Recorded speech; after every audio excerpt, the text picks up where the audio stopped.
Kalau melakukan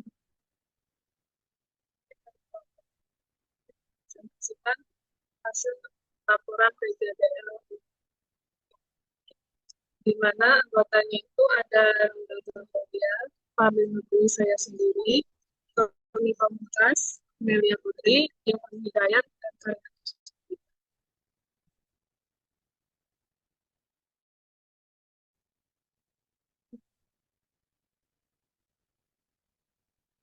Di sini ada latar belakang dan ada tantangan sampah, karena tingginya limbah plastik, dan kendala utama. Kendala utamanya adalah rendahnya kualifikasi SDM dalam pemilahan dan penerapan SOP. Karena itu pelatihan dan edukasi SDM jadi kunci utama konsistensi pengolahan sampah, efisiensi operasional, serta mendukung praktik bisnis berkelanjutan.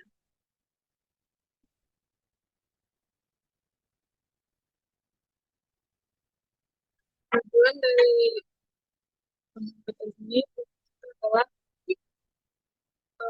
untuk laporan akhir. Pertama, menganalisis kebutuhan SDM dalam pengelolaan sampah, merancang pelatihan dan kebudayaan SDM di masyarakat, industri maupun pemerintah. Dan yang ketiga itu menyusun instrumen evaluasi untuk menilai efektivitas SDM dalam pengelolaan lingkungan. Yang terakhir itu ada masih sistem kompensasi dan insentif yang adil dan berkelanjutan.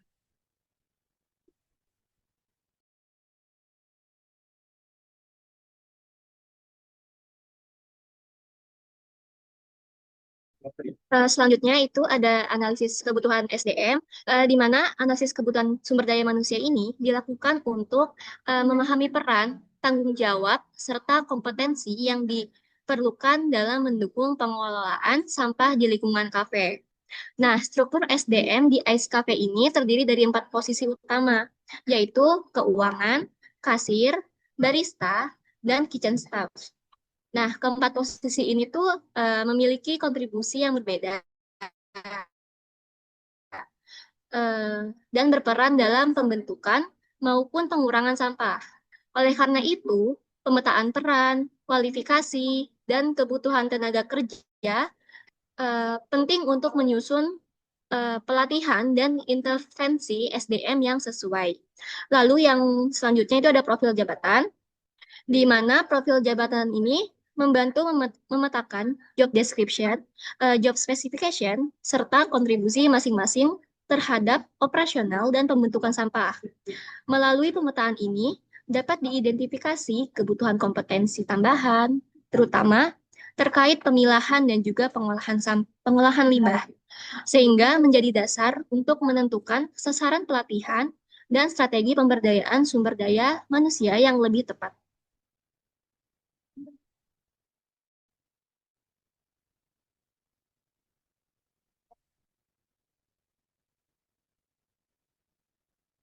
Lalu untuk profil jabatan di ICE Cafe ini, yang pertama untuk keuangan, di mana job description atau uraian tugasnya yaitu yang pertama, bertanggung jawab mengelola arus kas, mencatat transaksi operasional, serta mengatur anggaran kebutuhan, kebersihan, dan operasional kafe.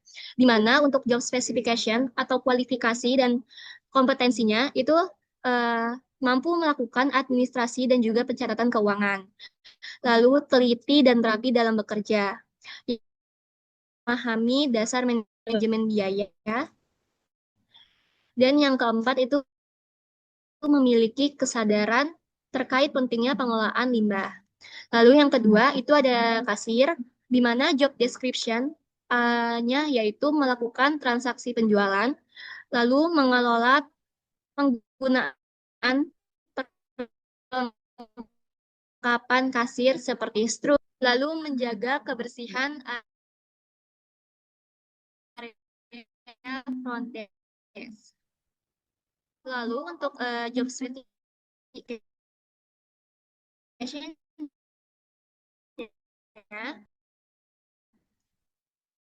di mana ia mampu berkomunikasi dengan baik, lalu teliti dalam menjaga area kerja yang bersih. Yang keempat, ia mampu dan memahami dasar memilah, di mana untuk higienitas area bar, di mana untuk job specification-nya, ia mampu menguasai teknik dasar membuat minuman, lalu memahami sanitasi area bar. Lalu yang ketiga, disiplin untuk mengikuti SOP dan mampu memilah limbah organik, anorganik, dan juga residu. Lalu yang terakhir ada jabatan kitchen staff, di mana untuk job description-nya yaitu menyiapkan makanan,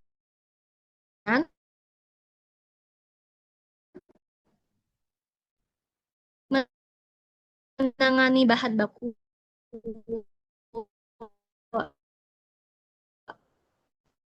makanan, lalu yang bekas dan benar. Lalu selanjutnya harus memiliki keterampilan dasar tata boga. Lalu yang kedua, ia mampu memahami prosedur.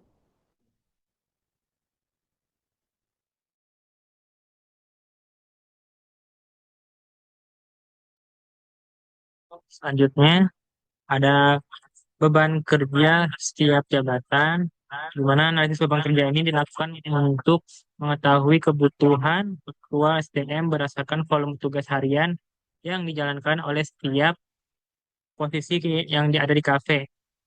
Seperti yang pertama ada kasir, di mana dengan total kerjanya yaitu 123 menit, yang dimana kerjanya adalah melayani transaksi, mencatat menyerahkan struk, membersihkan area kasir, membuang sampah ringan, dan mengelola penggunaan tisu. Selanjutnya ada bagian keuangan, mencatat pemasukan pengeluaran, membuat laporan keuangan harian, mengatur anggaran operasional, dan monitoring biaya kebersihan sampah, yang dimana tetap kerjanya 65 menit. Selanjutnya ada barista, yang memiliki waktu pekerjaan totalnya 210 menit dengan pekerjaan membuat minuman, mengelola ampas kopi, membersihkan peralatan bar, membuat cup plastik, dan merapikan area bar. Selanjutnya kitchen staff dengan total pekerjaan 196 menit dengan kerjaan menyiapkan makanan atau snack, mengelola bahan sayur, terus membersihkan area dapur, mengganti minyak goreng, membuang sampah daur secara umum. Berdasarkan hasil rekapitulasi beban kerja seluruh jabatan diketahui bahwa total waktu penyelesaian tugas atau WPT harian untuk kasir, barista, dan kitchen staff dan keuangan berada pada rentang 65 hingga 210 menit per hari. Selanjutnya ada kebutuhan SDM, di mana ada dari 4 jabatan itu total waktu kerjanya ada pada kasir 123 per hari, menit per hari, 200 para barista 210 210 menit per hari, pada kitchen staff 196 per hari, terus bagian pada keuangan 65 menit per hari dengan total semua kebutuhan SDM-nya adalah 1. Jika dibandingkan dengan waktu kerja efektif sebesar 480 menit, setiap jabatan hanya memerlukan posisi kerja antara 0,14 hingga 0,44 dari total kapasitas kerja yang tersedia. Hasil ini menunjukkan bahwa batas maksimal sehingga hasilnya menunjukkan bahwa beban kerja masing-masing posisi masih berada jauh di bawah batas maksimal, sehingga jumlah SDM yang ada saat ini sudah mencukupi dan tidak memerlukan penambahan tenaga kerja.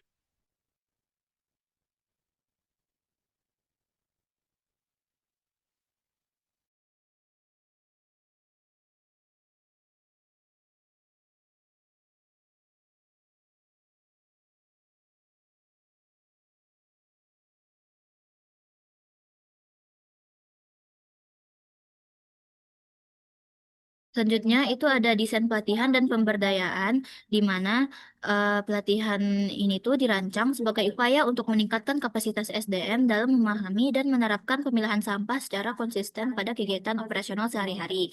Nah, kegiatan ini dilakukan secara interaktif melalui penjelasan materi, diskusi, demonstrasi, pemilahan, serta praktik sederhana. Berikut merupakan uraian kegiatan yang dilaksanakan selama pelatihan. Itu ada 6. Yang pertama itu ada pembukaan dan pengantar SDM berkelanjutan. Kegiatannya dimulai dengan pemateri menyampaikan pentingnya peran SDM dalam pengelolaan sampah. Yang kedua itu ada pemberian materi peran SDM dan pengelolaan sampah, di mana pemateri menjelaskan 3 dimensi utama SDM berkelanjutan. Yang pertama itu pengetahuan, kedua sikap, dan yang ketiga itu perilaku. Yang ketiga itu ada edukasi kategori sampah dan contoh nyatanya. Nah, di sini pemateri mengenalkan 3 kategori sampah, yaitu organik, anorganik, dan residu. Yang keempat, itu ada latihan praktik pemilihan sampah atau mini praktik, di mana peserta mengikuti latihan praktik sederhana menggunakan kartu berisi contoh sampah. Nah, setiap peserta itu nanti diminta menempatkan kartu pada kategori yang benar. Yang kelima itu ada penyampaian SOP SDM berkelanjutan, di mana pemateri menjelaskan SOP pemilahan yang terdiri dari yang pertama penunjukan PIC harian untuk mengecek pemilahan setiap shift, yang kedua itu komunikasi antar karyawan untuk saling mengingatkan secara positif, yang ketiga pembiasaan selama 7 hari untuk membentuk perilaku otomatis, dan yang keempat itu ada reward dan pengakuan bagi karyawan yang konsisten menjalankan SOP. Yang terakhir itu ada penubuhan komitmen tim, di mana pelatihan ditutup dengan komitmen sederhana untuk menjalankan pemilahan sampah sebagai bagian dari budaya kerja. Nah, peserta menyatakan kesiapan untuk menerapkan kebiasaan baru tersebut demi kebersihan lingkungan kerja dan keberlanjutan usaha.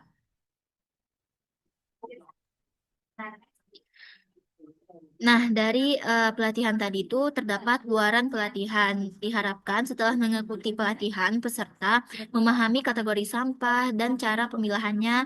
Terus yang kedua, memiliki sikap peduli lingkungan dan tanggung jawab terhadap kebersihan. Yang ketiga, dapat menerapkan perilaku kerja berkelanjutan secara konsisten. Yang keempat, mampu mengikuti SOP pemilahan sampah di tempat kerja. Dan yang terakhir, berperan sebagai bagian dari budaya kerja yang ramah lingkungan.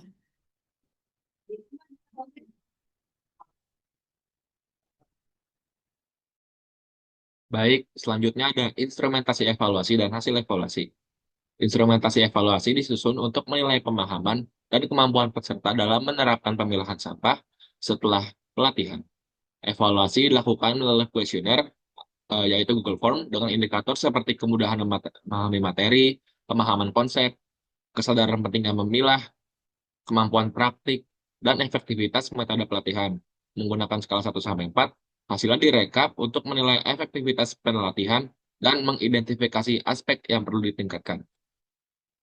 Untuk tabel rekapitulasinya, kita menggunakan ada 8 penilaian, mulai dari materi pelatihan yang mudah dipahami dan relevan dengan pekerja, sampai komitmen yang telah kita lakukan untuk pemilihan sampah. Untuk dari hasilnya sendiri itu menunjukkan bahwa pelatihan pemilihan sampah berjalan dengan efektif dan mampu meningkatkan pemahaman peserta terhadap materi yang diberikan.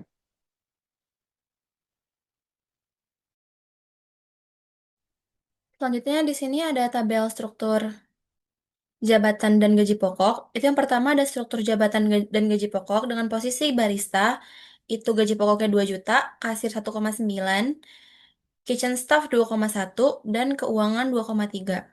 Selanjutnya ada formula insentif. Itu komponennya yang pertama gaji pokok diberikan sesuai jabatan, terus yang kedua insentif produktivitas dengan nilai produktivitas dibagi 100 kali 500.000, terus insentif keadilan atau tim dibagi merata, bonus tim dibagi jumlah staf, terus total gaji itu gaji pokok plus insentif produktivitas plus bonus tim.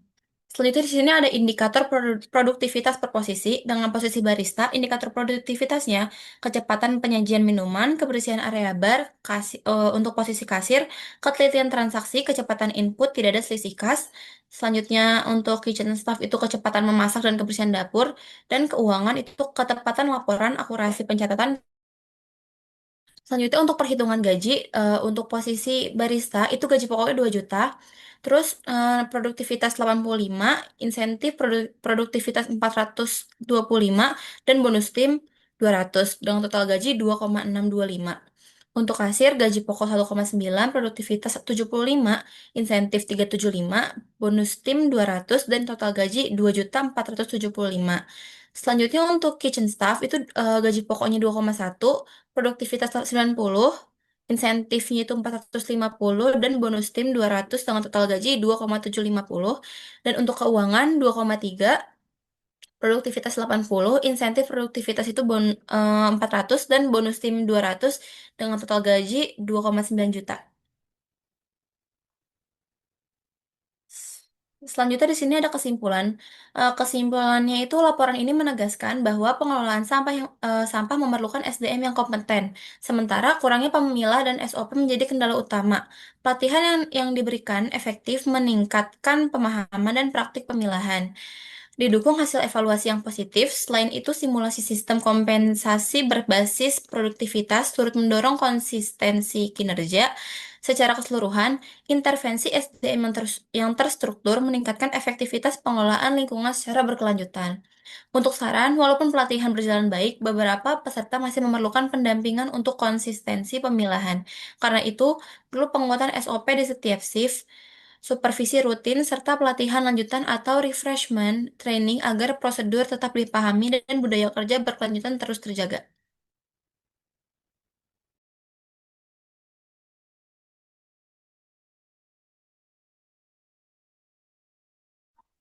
Berikut referensi yang kami gunakan. Eh, Mungkin kami akan menampilkan video role play dari program pelatihan kelompok kami. Mungkin cukup sekian yang bisa kelompok kami sampaikan. Kurang lebihnya mohon dimaafkan. Terima kasih. Wassalamualaikum warahmatullahi wabarakatuh.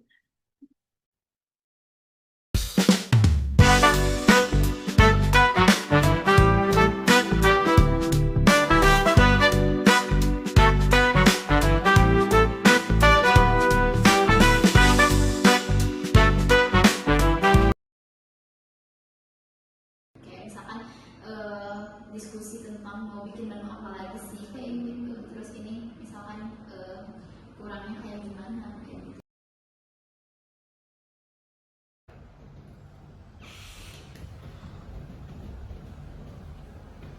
Jadi selamat pagi semuanya. Nah, di sini kita akan melakukan pelatihan SDM berkelanjutan, di mana setiap karyawan itu berperan dalam pemilahan dan pengelolaan sampah di kafe kita ini. Nah, kita tahu bahwa kafe kita ini kan menghasilkan sampah setiap harinya seperti ampas kopi, plastik, sisa makanan, dan kan. Jadi yang terpenting dari pengelolaan sampah ini tuh bukan hanya urusan sampahnya, tapi juga perilaku SDM-nya. Jadi ada yang mau ditanyakan dulu? Jadi itu fokusnya hanya buang sampah aja ya Kak? Banget, kita itu pengen membangun budaya kerja yang bertanggung jawab dan juga berkelanjutan. Nah, dalam SDM berkelanjutan itu setiap karyawan itu punya 3 peran penting. Yang pertama itu peran pengetahuan, di mana karyawan itu harus paham cara memilah sampah dan cara menanganinya. Yang kedua itu ada peran sikap atau attitude, itu karyawan itu tidak membuang sampah sembarangan, teliti memilah dan peduli lingkungan. Lalu yang ketiga itu ada peran perilaku atau action, di mana kebiasaan kecil seperti memilah sampah, lalu memisahkan antara ampas kopi yang basah dan kering. Lalu yang ketiga itu tidak mencampurkan antara plastik dan juga sisa makanan. Dan yang keempat itu mengurangi penggunaan plastik. Hal seperti itu yang dapat membuat kafe kita ini berkelanjutan. Nah, jadi seperti itu teman-teman. Ada yang ingin ditanyakan dulu? Berarti kalau SDM yang nggak peduli, programnya nggak akan jalan dong?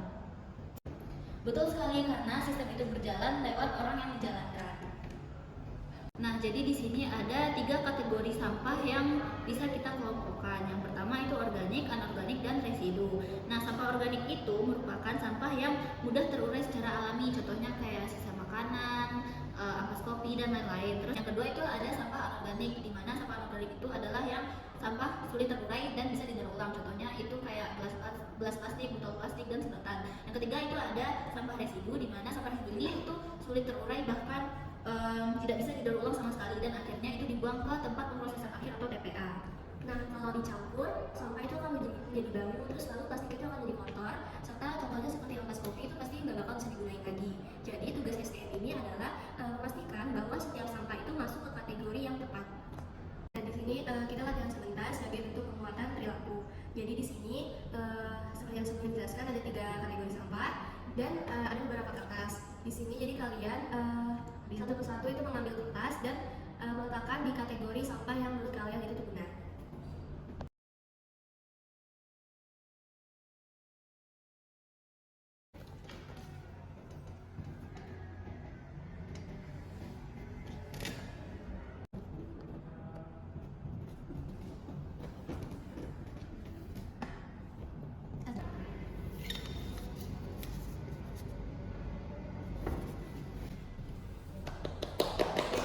Bagus, ini latihan sederhana, tapi dalam SDM ini disebut sebagai behavior modeling, yaitu melatih kebiasaan sampai otomatis terbentuk. Supaya kebiasaan kita ini konsisten, kita tuh butuh SOP SDM yang berkelanjutan. Di mana yang pertama itu kita bakal ada PIC harian. Jadi satu orang itu akan bertanggung jawab untuk mengecek pemilahan sampah setiap shiftnya. Lalu yang kedua itu ada komunikasi tim. Jadi kalau ada sesuatu yang salah, kita itu saling mengingatkan dengan baik, bukan hanya menyalahkan. Lalu yang ketiga itu ada pembiasaan. Jadi setelah seminggu, perilaku memilah itu akan menjadi kebiasaan kita. Nah, yang keempat itu ada reward dan recognition, di mana karyawan yang konsisten itu akan mendapatkan apresiasi. Berarti kalau ada karyawan baru, kita ngelakuin yang baru, Kak? Nah, jadi kalau ada karyawan baru itu akan ikut pelatihan juga karena ini tuh berkelanjutan. Sebelum kita menutup pelatihan kita kali ini, saya ingin kita semua itu membuat komitmen bersama, yaitu menjadikan pemilahan sampah ini sebagai budaya kerja kafe kita. Bukan karena disuruh, tapi karena kita semua peduli. Bagaimana? Setuju tidak? Setuju. Baik, mulai hari ini kita bekerja bukan hanya untuk melayani pelanggan, tapi juga untuk menjaga lingkungan.